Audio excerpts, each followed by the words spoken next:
नमस्कार, मैं आपका निरंकार वर्मा और क्वेश्चन आंसर की श्रृंखला में आज हम लोग पॉलिटी के एक क्वेश्चन पर डिस्कशन करने वाले हैं।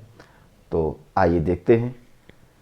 क्वेश्चन दिया हुआ है, निम्नलिखित कथनों पर विचार करें। यानी कुछ स्टेटमेंट दिए गए हैं और उन स्टेटमेंट्स को पढ़ करके ये पता लगाना है कि कौन सा स्टेटमेंट सत्य है, कौन सा स्टेटमेंट असत्य है। ठीक है, तो पहला कथन देखिए, लिखा हुआ है संघात्मक व्यवस्था के अंतर्गत। तो अब आपका दिमाग कहाँ जाना चाहिए कि संघात्मक व्यवस्था क्या है, यानी फेडरल सिस्टम को आपको सोचना है।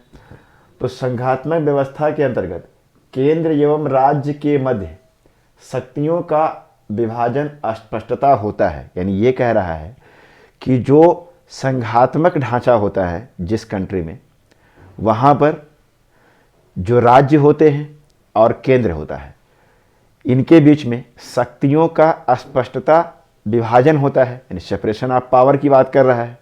तो आप देखिए, जो संघात्मक व्यवस्था होती है, अगर हम बात करें फेडरल सिस्टम, तो इसमें क्या होता है, मान लो यह एक संघ है। अब इस संघ में हमने ले लिया ये केंद्र है, मान लो ये केंद्र है, सेंट्रल है, और ये सब क्या है, राज्य हैं, यूनिट्स हैं, यानी स्टेट है। तो संघात्मक में क्या होता है कि ये जो राज्य हैं, और केंद्र है, इनके बीच में शक्तियों का बंटवारा होता है। शक्तियों का बंटवारा होता है, अस्पष्टता। जैसे आप देखेंगे कि यहाँ राज्य को भी बहुत पावर है और केंद्र को तो है ही है, तो सारे राज्य मिल करके एक संघ बनाते हैं। और स्पेशली अगर इसका एग्जाम्पल देखें तो इसका सबसे बड़ा एग्जाम्पल आप देखोगे यूएसए है, यूनाइटेड स्टेट ऑफ अमेरिका। तो यहाँ पर क्या है कि राज्यों के पास भी अधिकार है और केंद्र के पास तो है ही है। तो यहाँ पर क्या होता है, कॉन्करेंट लिस्ट होती है, यानी समवर्ती सूची। जैसे हमारे संविधान में है, ऐसे वहाँ पर भी है कि कौन कौन से विषय ऐसे होंगे जिस पर केंद्र सरकार काम करेगी, ऐसे कौन कौन से विषय होंगे जिस पर राज्य सरकार काम करेगी, ऐसे कौन कौन से विषय होंगे जिस पर दोनों मिलकर काम करेंगे। तो इसलिए जब दोनों को पावर होता है, शक्ति का बंटवारा होता है, तब ऐसे में यह बात 100% सुनिश्चित हो जानी चाहिए कि जिसके जो विषय हैं वह उसी पर काम करे। नहीं तो ऐसे में क्या हो सकता है कि कोई, जैसे राज्य है, वह किसी ऐसे विषय पर कानून बना दे रहा है, ऐसे विषय पर काम कर रहा है जो केंद्र के कानून से डिफरेंट हो सकता है। इसलिए जिसका जो काम है उसका स्पष्टता विभाजन कर दिया गया है, यानी कि जो शक्तियों का बंटवारा है वो संघात्मक व्यवस्था में पाया जाता है। अब ध्यान दीजिएगा, जैसे यूएसए है, तो यूएसए को कहा जाता है अविनाशी राज्यों का अविनाशी संघ है, यानी कि वहाँ राज्य को बहुत ज़्यादा पावर होती है, राज्य कभी ख़त्म नहीं हो सकता, राज्य का विनाश हो ही नहीं सकता, यानी स्टेट का, और संघ भी तो रहेगा ही। तो संघ और राज्य दोनों वहाँ पर अविनाशी हैं। साथ ही साथ यहाँ पर देखिए बहुत सारी दोहरी प्रणालियाँ पाई जाती हैं। अब दोहरी प्रणालियाँ क्या है, जैसे आप देखो कि दोहरे निर्वाचन की व्यवस्था होगी, यानी स्टेट का अपना एक इलेक्शन कमीशन होगा और केंद्र का अपना इलेक्शन कमीशन होगा।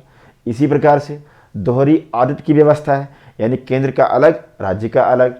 दोहरी नागरिकता का प्रावधान है, यानी स्टेट की वहाँ पर सिटीजनशिप मिलेगी और आप इंटरनेशनल लेवल पर यूएसए के नागरिक हो जाएंगे। तो बहुत सारी दोहरी न्यायपालिका का यहाँ पर प्रावधान है, दोहरी व्यवस्थापिका है, दोहरी कार्यपालिका है।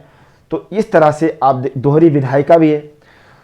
तो जितना भी सिस्टम है, जैसे एक कंट्री बिहेव करती है वैसे ही वहाँ पर स्टेट के पास भी सारा अपना ढांचा होता है। तो कुल मिलाकर के यहाँ पर डुअल सिस्टम लागू होता है। और हमने क्या कहा कि जाहिर सी बात है, डुअल सिस्टम है तो शक्तियों का बंटवारा तो रहेगा ही। अब यहाँ पर ध्यान देने वाली बात है, जब शक्तियों का बंटवारा होता है, जैसे मान लो अगर 5 लोग मिल करके कोई बिजनेस को खड़ा कर रहे हैं या कोई कंपनी बना रहे हैं, तो उसका एक कॉन्स्टिट्यूशन लिखना बहुत ज़रूरी है। क्योंकि अगर आप अकेले भी कोई कंपनी खड़ी कर रहे हो या बिजनेस कर रहे हो तो आपको किसी को कोई भी हिसाब नहीं देना है।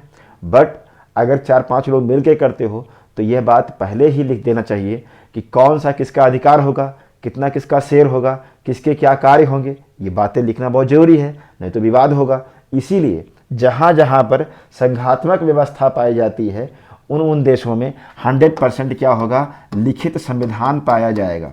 यानी कि जिस कंट्री में संघात्मक व्यवस्था है वहाँ लिखित संविधान है। जैसे आप देखिए कि अगर हम यूएसए की बात करें तो ये संघात्मक व्यवस्था यहाँ पर है, इसलिए इसे नाइजीरिया है। तो यहाँ पर आपको क्या करना पड़ेगा कि संविधान को लिखना पड़ेगा अनिवार्यता, नहीं तो कन्फ्लिक्ट होंगे स्टेट में और केंद्र में। इसलिए जैसे भारत में आप देखिए, भारत में भी राज्यों को अधिकार है और केंद्र को भी, तो इसलिए यहाँ लिखित संविधान है। बट इसी के अपोजिट अगर हम ब्रिटेन की बात करें जहाँ पर यूनिटरी सिस्टम है यानी एकात्मक ढांचा है, तो एकात्मक ढांचे वाले कंट्री में क्या देखने को मिलेगा, सारी पावर केंद्र के पास होती है, इसलिए वहाँ पर लिखित संविधान की ज़रूरत नहीं होती। तो इस बात को ध्यान रखिएगा। अब देखिए इस आधार पर हम देखें तो पहला स्टेटमेंट क्या कह रहा है, संघात्मक व्यवस्था के अंतर्गत केंद्र राज्य के मध्य शक्तियों का स्पष्ट विभाजन होता है, तो यह कथन बिल्कुल सही होगा।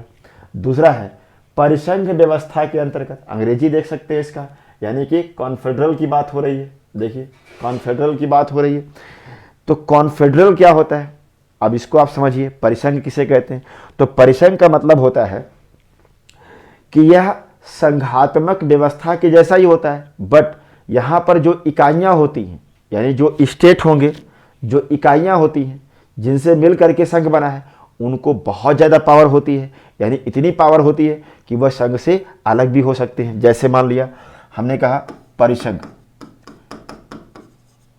तो परिसंघ के 1-2 एग्जाम्पल लेकर के इसको समझते हैं। जैसे मान लो एक एग्जाम्पल आप ले सकते हो यूएई, यूनाइटेड अरब अमीरात। आप एक यूएनओ देखते होंगे, यूएनओ भी एक परिसंघ का ही एग्जाम्पल है।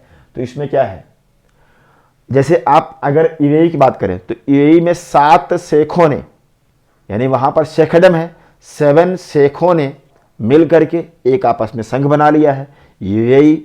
लेकिन वो शेख कभी भी अलग हो सकते हैं, सब अपने अपने कंट्री के सुल्तान हैं। जैसे शारजहाँ है, जैसे दुबई है, जैसे अबू धाबी है, जैसे अजमान है। तो इस तरह से 7 आपको देखने को मिलेंगे। सातों एक प्रकार से कंट्री की तरह बिहेव करते हैं, बट वो मिल करके एक परिसंघ का निर्माण किए हैं यूएई। जब कोई चाहे, अबू धाबी चाहे वो अलग हो सकता है, जब चाहे दुबई अलग हो सकता है।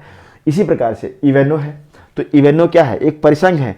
सभी देशों ने इसमें सदस्यता ले रखी है कि अगर कोई वैश्विक समस्या होगी तो हम लोग मिल करके इसको हल करेंगे। बट इसमें से भारत जब चाहे अलग हो सकता है, तो यूएनओ से कोई भी कंट्री अलग हो सकता है। तो परिसंघ वास्तव में क्या है, विनाशी संघ का अविनाशी राज्य है। यानी कि इसमें स्टेट नहीं खत्म हो सकता, लेकिन जो संघ है वो खत्म हो सकता है, तो ये परिसंघ हो गया। अब देखिए इस आधार पर अगर क्वेश्चन को देखें तो परिसंघीय व्यवस्था के अंतर्गत इकाइयाँ संप्रभु होती है। इकाइयाँ मतलब जिनसे मिल करके बनता है, संप्रभु होती हैं, अतः व्यवस्था से अलग नहीं हो सकती। इसमें कह रहा है व्यवस्था से अलग नहीं हो सकती, बट क्या होता है, व्यवस्था से अलग हो सकती हैं, इसलिए यह स्टेटमेंट गलत हो गया। ओके, अब तीसरा स्टेटमेंट देखिए, एकात्मक ढांचे का सिद्धांत ब्रिटेन एवं चीन जैसे देशों में पाया जाता है जहां शक्तियों का संकेंद्रण होता है। अब देखिए ध्यान से, अगर हम एकात्मक व्यवस्था की बात करें, यूनिटरी की बात करें, एकात्मक ढांचा, तो इसमें हम मुख्यतः जो एग्जाम्पल के तौर पे लेते हैं वो ब्रिटेन को ले लेते हैं। हालांकि श्रीलंका, चाइना, ये सब क्या है, एकात्मक व्यवस्था।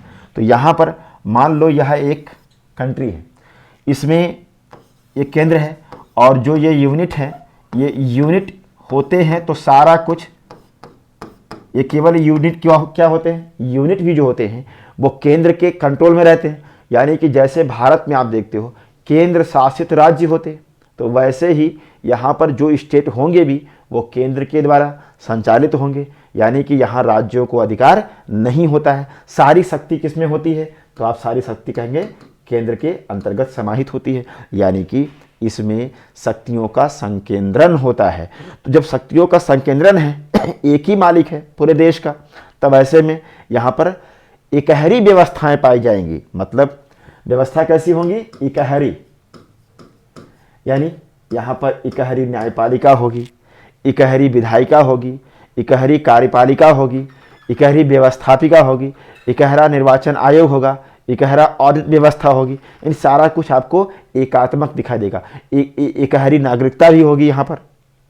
तो इस तरह की चीज़ें आपको देखने की मिलेगी। यहाँ पर राज्यों को अधिकार है ही नहीं, यानी राज्य जो भी हैं वो केंद्र शासित की तरह है, यानी सारी शक्ति किस में है? केंद्र में है। तो आप ध्यान दीजिएगा, अगर ऐसा है, सबका मालिक एक ही है, तो ऐसे में लिखित संविधान की जरूरत नहीं है, क्योंकि यहाँ पर राज्यों को जब पावर ही नहीं है, तो ऐसे में केंद्र और राज्य के बीच में किसी भी प्रकार का कॉन्फ्लिक्ट की गुंजाइश ही नहीं है, कोई विवाद होगा ही नहीं। तो ऐसे में लिखित संविधान की आवश्यकता नहीं है। यानी कि यहाँ पर आप कहेंगे लिखित संविधान की आवश्यकता नहीं है, आवश्यकता नहीं है। ठीक है, इस बात को आप ध्यान रखिएगा।